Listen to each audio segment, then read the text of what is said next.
السلام علیکم. Good to have you at Urdu audio books. حاضر خدمت ہے سائرہ رضا کا ناول محبت داغ کی صورت، ایپیسوڈ نمبر 11. مجھے شادی نہیں کرنی سنان، میرے پیپرز سنان. وہ پھوٹ پھوٹ کر رو رہی تھی. بس مجھے اس سے چھٹکارا دلوا دو کسی بھی طرح، میں یہ سب افورڈ نہیں کر سکتی. نفی میں سر ہلاتے وہ اچانک جنونی سی ہو گئی اور اپنا دامن یوں جھٹکنے لگی جیسے کوئی کیڑا یا پتنگا جھاڑنا ہو. اے رکو شجرت، پاگل ہو گئی ہو، آرام سے، تحمل سے. وہ اسے باز رکھنے لگا، مگر عجیب بات تھی، چھونے سے ڈر رہا تھا. تمہارے خیال میں شادی تمہارے راستوں میں حائل ہوگی؟ میں تمہاری راہ میں حائل ہوں گا؟ اس کے سوال میں اس کا ارادہ بھی چھپا ہوا تھا. وہ اس کی آنکھوں میں بغور جھانک رہا تھا. شجرت کی آنکھیں نہیں کہتے ہوئے جھک گئیں. وہ رو رو کر سوجی ہوئی تھی. لیکن اس نے تو میرا تماشا بنا دیا ہے. سب مجھے دیکھ رہے ہیں، ساری دنیا میری بات کر رہی ہے. لوگوں کے پاس اب کوئی اور موضوع ہی نہیں. مامیاں کہہ رہی ہیں میری اس حرکت نے انہیں کسی کو منہ دکھانے کے قابل نہیں چھوڑا. ایک عالم مجھ پر تھو تھو کر رہا ہے. آفاق بھائی سے گناہ کہہ رہے ہیں. یہ گناہ ہے سنان؟ کوئی نہیں، بالکل نہیں. سنان ضبط کی انتہاؤں پر تھا. تم منفی باتیں مت سوچو شجرت، بالکل غلط کہتے ہیں وہ. یہ گناہ کہاں سے ہو گیا؟ بس اسے اگلا جملہ نہ سوجھا. یہ تو محبت ہے، وہ جو ہم دونوں کو ایک دوسرے سے ہے، بہت ساری. یہ محبت ہے. وہ چلانے سے بمشکل باز رہی. اتنی ذلت میری؟ محبت ایسی ہوتی ہے؟ وہ کرلائی. سنان کے لب بھنج گئے. میں دنیا کی باتیں نہیں سن سکتی سنان. وہ ایک بار پھر رونے لگی. سنان کچھ نہ کہہ سکا. دنیا اور دنیا کی باتیں. آدمی کتنا ہی اچھا ہو، فرشتہ تو نہیں. آدمی کتنا ہی اچھا ہو، فرشتہ تو نہیں. پہلا پتھر مارنے کو دل بھی پتھر چاہیے. سنان کی امی ماؤں کی اس قسم سے تعلق رکھتی تھیں جو بہوؤں اور بیٹیوں دونوں سے بس ایک ہی مطالبہ کرتی تھیں کہ بچے جو جی چاہے کرتے رہیں، تہس نہس کر دیں، بگاڑ دیں یا اجاڑ دیں. انہیں ٹیڑھی آنکھ سے بھی نہ دیکھا جائے. کچھ کہنا سننا تو خیال سے بھی دور. کسی کے بھی حمل کی خبر سن کر ایسا شاہی پروٹوکول دیتی کہ ماں سوچتی زندگی بھر ڈیلیوری ہی نہ ہو. ماں کے پاس مسئلہ لے جانے سے پہلے سنان نے بہت سے جملے ترتیب دیے. شجرت کے گھر والوں نے رخصتی کی ڈیمانڈ کر دی تھی. ماں کو کوئی اعتراض نہ ہوتا. وہ بستر پر پڑی تھیں اور چاہتی تھیں کہ رخصتی کروا لی جائے. سنان ہی نے شجرت الدر کے امتحان کا کہہ کر روک رکھا تھا.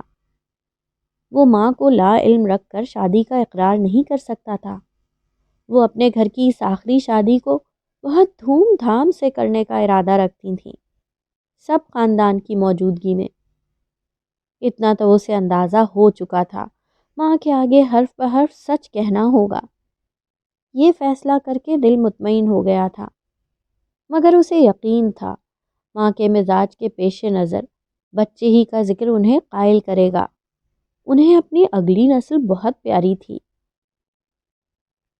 وہ پہلے پھٹی آنکھوں اور کھلے ہونٹوں سے اسے تکتی نہیں. کیا وہ وہی کچھ سمجھ رہی تھی جو وہ کہہ رہا تھا؟ پھر جیسے ان کے اندر حیوانی طاقت آ گئی تھی. وہ اپنے گال پیٹ رہی تھیں اور سر پر زور زور سے ہاتھ مارتی تھیں. توبہ توبہ کرتی تھیں اور سر دائیں بائیں پٹکتی تھیں۔ نیچ خاندان، بد کردار، ایسی اندھیر مچا دی، بے شرم، بے حیا۔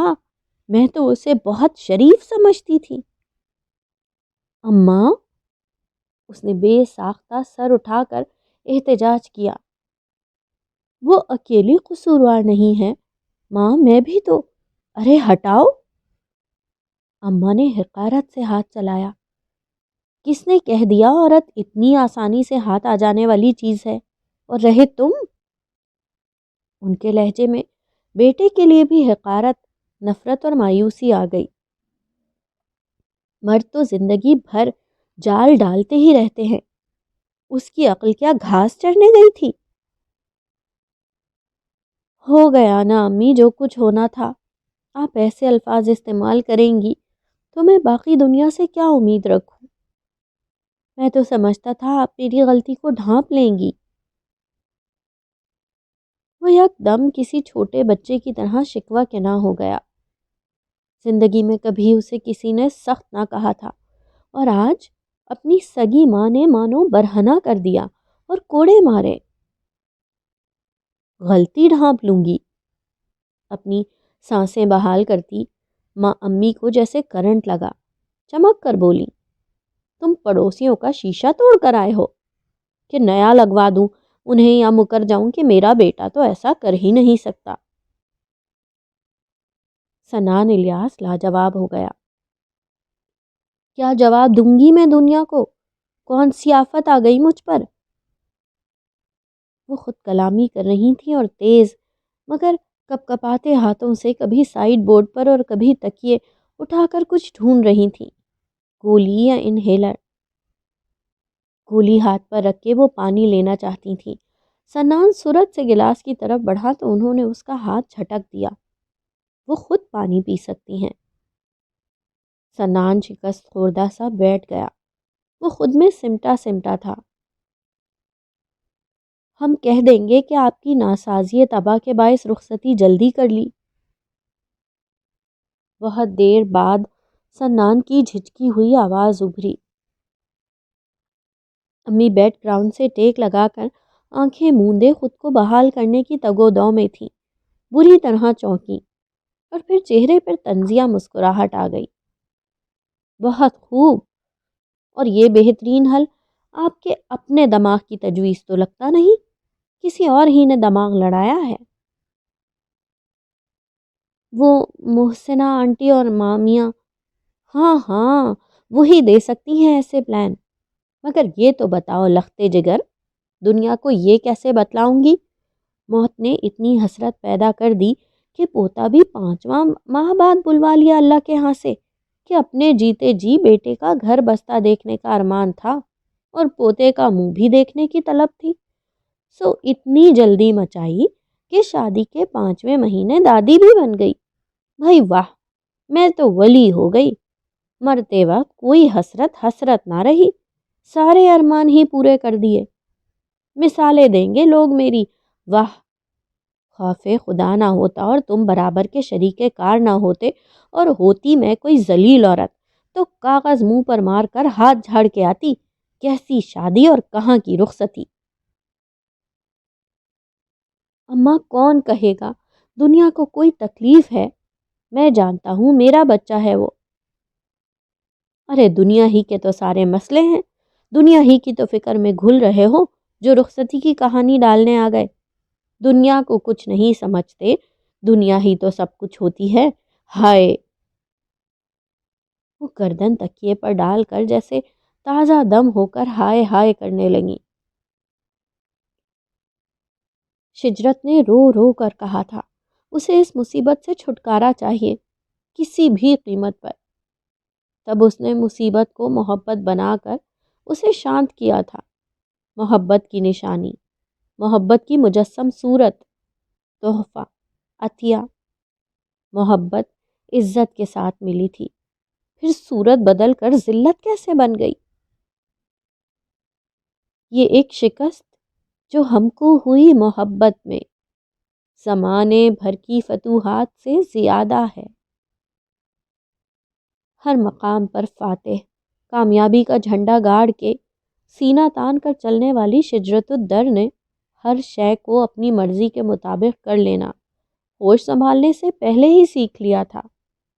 نفی یا ہار کا صفحہ اس کی زندگی کی کتاب کا حصہ تھا ہی نہیں، لیکن اب کی بار وہ سب ہو گیا جو قطعاً نہیں ہونا چاہیے تھا، یا پھر اس کا نتیجہ اس طرح سامنے نہ آتا۔ سیدھی ہموار رواں زندگی کے اندر اتنی بڑی غلطی، سیدھی زندگی کی رنگینی سے پیدا ہونے والی سنگینی، جس کے ارتکاب کے بعد احساس تک پیدا نہ ہوا۔ لمس میں ہوس نہیں تھی، محبت تھی۔ محبت طلب میں بدل گئی۔ غلطی پر شرمندگی تھی، رونا دھونا، پچھتاوا، دوبارہ نہ کرنے کا عہد، اور ایک دوسرے کو تسلیاں، محض تسلیاں۔ تو کیا ہوا؟ کوئی بات نہیں، ہمارا نکاح ہو چکا ہے، کون سا گناہ ہو گیا؟ لیکن وہ باتیں جو شجرت الدر سن رہی تھی وہ کانوں میں پگھلا سیسا تھیں، اور جو سنان الیاس مسز الیاس کے منہ سے سن کر آیا تھا، دھیما بولتی، حلیم الطبع، مہذب، نپا تپا بولنے والی ماں کے جملے اور انداز، انہوں نے اس سے نجات کا راستہ تلاش کرنے کی کوشش کی تھی۔ محبت ناریل پانی کی طرح ہوتی ہے، سخت خول میں ڈھکا چھپا، چلو بھر محفوظ پانی۔ سخت خول دراصل عزت ہوتا ہے۔ محبت عزت کے سخت خول سے جدا ہو جائے تو ایسے ہی خوار ہوتی ہے جیسے چھلکا ہٹانے میں بے احتیاطی کریں تو ناریل پانی پیروں میں گر جاتا ہے، اور ان دونوں کی محبت پیروں میں گری پڑی تھی، پیروں سے زمین کھنچ چکی تھی۔ ڈاکٹر نے صاف قطعی الفاظ میں انکار کرتے ہوئے ایک لمبا پرچہ دوائیوں کا لکھ دیا۔ زبانی ہدایت نامہ اس کے علاوہ تھا۔ ہم دوسرے ڈاکٹر کے پاس چلتے ہیں۔ یہ ڈاکٹر بوڑھی اور مذہبی، ہاتھ میں تسبیح تھی۔ وہ آدھی بات سن کر ہی ہتے سے اکھڑ گئی۔ تم لوگ پاگل تو نہیں ہو؟ خدا کا شکر ادا کرو، وہ صاحب اولاد کر رہا ہے۔ عبرت پکڑو ان لوگوں سے جو ترستے ہیں، قبروں پر بیٹھ کر چلے کاٹتے ہیں، اپنی گود سنوارنے کے لیے دوسروں کی کوکھ تک اجاڑ دیتے ہیں، اور تم بچہ ضائع کروانے آ گئی، وہ بھی میرے پاس۔ میں نے کیا اس لیے پڑھا تھا کہ ڈاکٹر بن کر بچے ضائع کرواؤں گی؟ یہ ڈاکٹر کی تقریر کا ابتدائیہ تھا۔ تقریر کے 350 صفحات ابھی باقی تھے اور جنہیں وہ سنا لینا چاہتی تھی۔ سنان نے سانس کے وقفے کا فائدہ اٹھایا۔ ڈاکٹر بولنے کا موقع ہی نہ دیتی تھی۔ میں سمجھ سکتا ہوں ڈاکٹر، آئی ایم سوری کہ ہم نے آپ کو ہرٹ کیا۔ دراصل میری مسز کے پیپرز ہو رہے ہیں، ہمیں پتہ ہی نہ چلا بیبی کا۔ یہ شدید اسٹریس میں آ گئی ہے، سو اس نے قصداً جملہ ادھورا چھوڑ دیا۔ شجرت الدر یوں چپ تھی جیسے منہ میں زبان ہی نہ ہو۔ ہر جگہ سنان ہی بولا تھا۔ اوہ ویری گڈ۔ اس نے شجرت کے ستے چہرے کو دیکھا۔ کس چیز کا ایگزام ہے؟ CSS کا۔ سنان بولا۔ اوہ گریٹ، کب ہیں پیپرز؟ ڈاکٹر کی آنکھوں سے ستائش چھلکنے لگی۔ 9 دن بعد۔ شجرت کے لب سے جیسے سسکی نکلی۔ تو پھر پریشانی کی کیا بات ہے؟ آخر یہ نئے زمانے کی لڑکیاں پریگننسی کو بیماری کیوں سمجھ لیتی ہیں؟ It's natural process. اگر عورتیں اس حالت میں بستروں میں پڑ جائیں تو کیا ہوگا؟ اللہ نے دنیا کام کرنے کے لیے بنائی ہے، نہ کہ آرام کرنے کے لیے۔ ڈاکٹر ڈپٹ کر کہہ رہی تھی۔ میں خود اپنے لاسٹ منتھ میں ایک دن میں 6 سیزیرین کرتی تھی، اور میرے اپنے 6 ہی بچے ہیں، اور میں اسی طرح جاب پر آتی تھی اور اپنا کیس بھی کروا لیتی تھی۔ مگر یہ آج کل کی لڑکیاں۔ ڈاکٹر نے پرچہ لکھنا شروع کیا۔ اتنا بڑا نسخہ کہ پرچے کی دوسری جانب بھی لکھنا پڑا۔ دوائیاں برابر استعمال کرو، دودھ اور پھل زیادہ۔ اور اب مزید کسی ڈاکٹر کے پاس جانے کی ضرورت نہیں۔ میں نے یہ بال دھوپ میں سفید نہیں کیے۔ یہ بچہ ضائع نہیں ہو سکتا۔ ماں کی جان کو سخت خطرہ ہے. تمہیں ایگزام پاس کرنا ہے کہ نہیں لڑکی؟ اب ہم کہاں جا رہے ہیں؟ کہیں نہیں، میں یہ دوائیاں خرید لوں ذرا.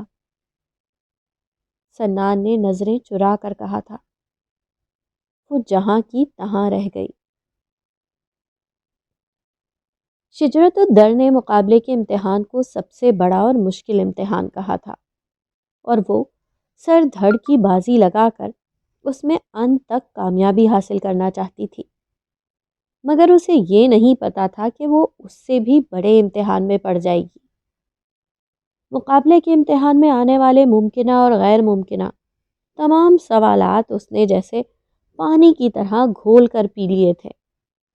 مگر یہ کیسے سوال تھے جو دنیا اس سے پوچھ رہی تھی اور پوچھ لینا چاہتی تھی؟ یہ کیسا امتحان تھا جس کی تیاری کا اسے خیال تک نہ رہا؟ وہ اپنی ساری ذہانت اور خود اعتمادی بروئے کار لا کر بھی ایک ہدف جواب نہ کہہ پاتی.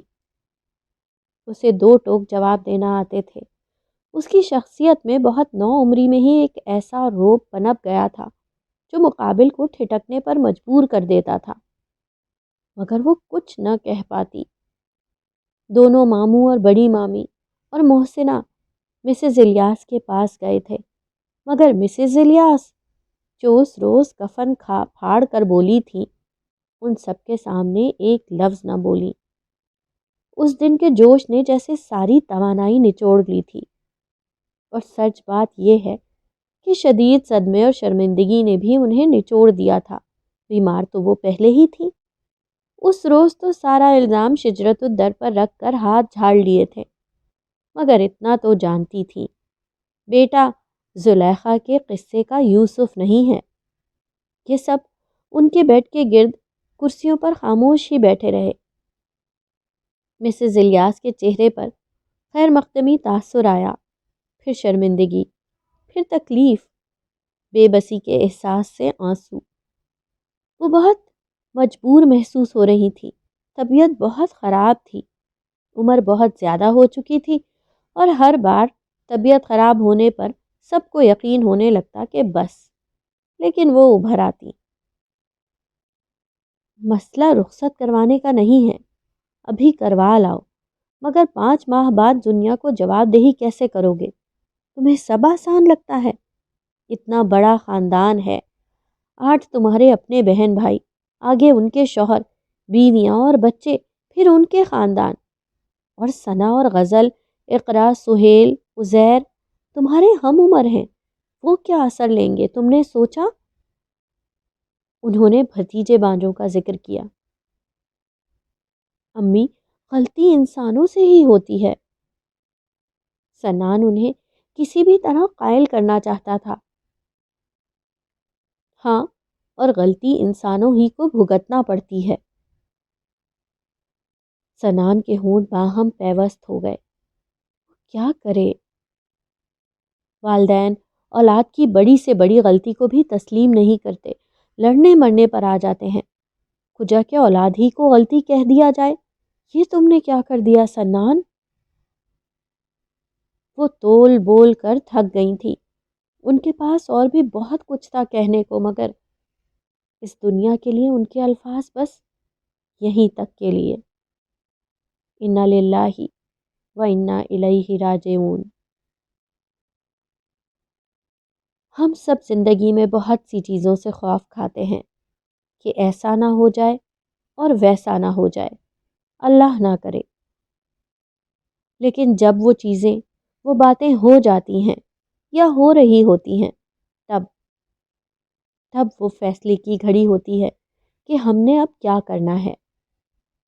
شجرت الدر کے لیے یہ فیصلے کا وقت تھا، اور اس نے اپنے حوالے سے ہمیشہ بہت فیصلے کیے تھے، خود اپنی سوچ پر، اپنے ارادے پر یقین کر کے.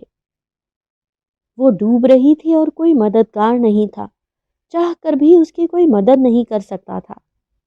سو اسے خود ہی ابھرنا ہوگا. اس کے پیپرز میں 3 دن رہتے تھے.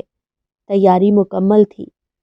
ہاں، وہ گزشتہ کئی دنوں سے شدید دباؤ کا شکار تھی، مگر ٹھیک ہے، وہ دنیا سے نہیں جیت سکتی مگر خود سے ہار جائے، یہ آج تک کبھی نہیں ہوا تھا۔ سنان نے ہار مان کر دوائیوں کا ڈھیر، دودھ اور جوس کے ڈبے اور بہت سارے نوٹ اس کے حوالے کر دیے تھے۔ ماموں، مامیاں اور محسنہ ایک دوسرے سے نظریں چرائے خاموش ہو بیٹھے تھے۔ زندگی ان کے لیے وہ وقت لائی تھی جہاں انہیں صرف سامع کا کردار نبھانا تھا۔ جو بھی کہا جائے، جان چھڑوانے کی کوششیں، منصوبے، رخصتی اور مسز الیاس کی موت، سوئم، سب ختم ہو گیا تھا۔ زندگی بعض اوقات ایسے ہی سمٹ جاتی ہے۔ اب کیا ہوگا؟ آگے کیا کرنا ہے؟ سب حیران رہ گئے، پلکیں بھی نہ جھپک سکے۔ وقت جو دکھائے دیکھنا پڑتا ہے، لیکن یہ بھی تو دیکھنا چاہیے کہ ہم کیا دیکھنا چاہتے ہیں۔ اس نے اپنے بکھرے بال سمیٹ کر پونی میں کسے، چہرے پر ہاتھ پھیرے، لمبے سانس بھرے۔ وہ جگہ جگہ پڑی اپنی کتابیں سمیٹ رہی تھی، اپنے نوٹس ڈھونڈ رہی تھی، اپنا بیگ تیار کر رہی تھی۔ امتحانی گتا، ایڈمٹ کارڈ، پاؤچ۔ پھر اس نے چارپائی پر تکیا سیٹ کیا، گھٹنے موڑ کر موٹی کتاب ٹکائی اور وہ پڑھ رہی تھی، دھیما، اونچا، تیز تیز، آنکھیں موند کر۔ پھر چونک کر کوئی نوٹس لیتی۔ اسے خود پر اختیار تھا، ہمیشہ سے حالات کو اپنی مرضی کا کر لینا فطرت بن چکی تھی۔ شجرت الدر نے طے کر لیا تھا وہ وہی دیکھے گی جس کے دیکھنے کا اس نے خواب دیکھا تھا۔ پیپرز کے دوران ہی شجرت اور محسنہ اوپری کمرے میں شفٹ ہو گئی۔ آفاق پیپر دینے والے ڈرامے سے لا علم تھا۔ صبح جب شجرت نکلتی وہ سویا ہوتا، مگر اسے پتہ لگ ہی گیا۔ اس نے وہ طوفان اٹھایا کہ بس۔ ماموں گھر پر نہیں تھے۔ وہ نچلے کمرے سے شجرت اور محسنہ کا سامان اٹھا اٹھا کر باہر صحن میں پھینک رہا تھا، ساتھ ساتھ بول رہا تھا۔ اور کون تھا جو اسے روکتا، بولنے سے اور پھینکنے سے؟ یعنی ابھی بھی ارمان پورے نہیں ہوئے، امتحان دینے ہیں، افسرنی بننا ہے۔ میں نہیں رکھ سکتا غلاظت کی سپورٹ کو اپنے گھر میں۔ میں کیا بے غیرت ہوں؟ محسنہ تھر تھر کانپتی تھی اور روتی تھی۔ ان کا رنگ لٹھے کی مانند سفید تھا، اور شجرت کمرے کے اندر نیم تاریکی میں کرسی کی ہتھیوں پر ہاتھ جمائے بے حس و حرکت آفاق کے جنون کو بس دیکھتی جاتی تھی۔ وہ عملی لڑکی تھی اور اس پل فقط یہ سوچ رہی تھی کہ کہاں جایا جائے۔ ہم کہاں جائیں گے شجرت؟ اللہ کی زمین بہت بڑی ہے امی۔ اتنے سال بھائی نے رکھا اور اب؟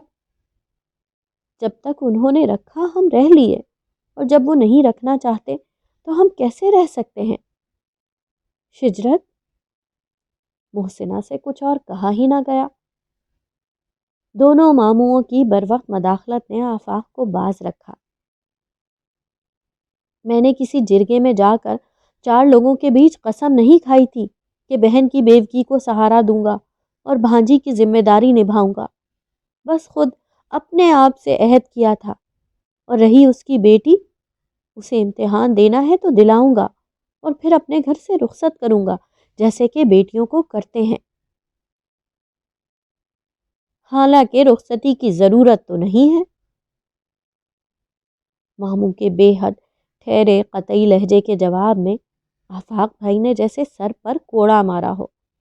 ان کے لہجے کی کاٹ اور آنکھوں کی استہزاء نے شجرت کو پسینے پسینے کر دیا۔ اور اوپر شفٹ کرنے کے بجائے آپ اسے اصل جگہ ہی کیوں نہیں بھیج دیتے؟ بلائیں اس کو، اپنے گھر جا کر کرے جو کرنا ہو، امتحان دے یا نہ دے۔ ہمیں کیوں امتحان میں ڈالا ہوا ہے؟ افسر بنے یا چپراسن، ہماری جان چھوڑے۔ آفاق ٹھیک کہہ رہا ہے، بڑی مامی نے لب کھولے، تب چھوٹی مامی نے بھی تائیداً سر ہلایا۔ نہیں بھیج سکتے۔ ماموں کی آواز بالکل مدھم ہو گئی جیسے خود کلامی ہو۔ وہاں اب تک کوئی اس صورتحال کے بارے میں نہیں جانتا۔ کیا جواب دے گی یہ؟ کس کس کی باتیں سنے گی؟ کیا؟ ماموں کے مدھم ترین لہجے کا الٹ آفاق بھائی کا بلند ترین کیا تھا؟ تو کیا جواب دہی کے لیے ہم ہی رہ گئے ہیں دنیا کی باتیں سننے کو؟ اور اس کا کیا ہوگا؟ آفاق نے اس کا نام نہیں لیا، مگر سب جان گئے کہ وہ آنے والے بچے کا کہہ رہا ہے۔ اسے محسنہ پال لے گی یا پھر بات کی بعد میں دیکھیں گے۔ سسرال میں شجرت کی بہت عزت ہے، میں نہیں چاہتا کہ… آگے ماموں خاموش ہو گئے اور آفاق بھائی بولنا شروع، اور وہ زہر اگل رہے تھے، فحش جملے، گھٹیا مثالیں، شرمناک قصے، مگر حرف بحرف صداقت، جو وہ دنیا سے سن رہے تھے اور جو سمجھ رہے تھے۔ ماموں نے جیسے مزید کچھ نہ بولنے کی قسم کھا لی تھی۔ مامیاں دل ہی دل میں سوچتی تھی، آج آفاق کی ہمت کے بعد انہیں کم از کم ہاں میں ہاں ملانے کا حق تو ملا۔ وہ سب اپنی مشکل میں تھیں، شادی شدہ بیٹیوں کی سسرالیں تھیں، ان کی زبانیں، تانے، کماری بیٹیوں کی شادی کے سلسلے میں مسائل ہو سکتے تھے۔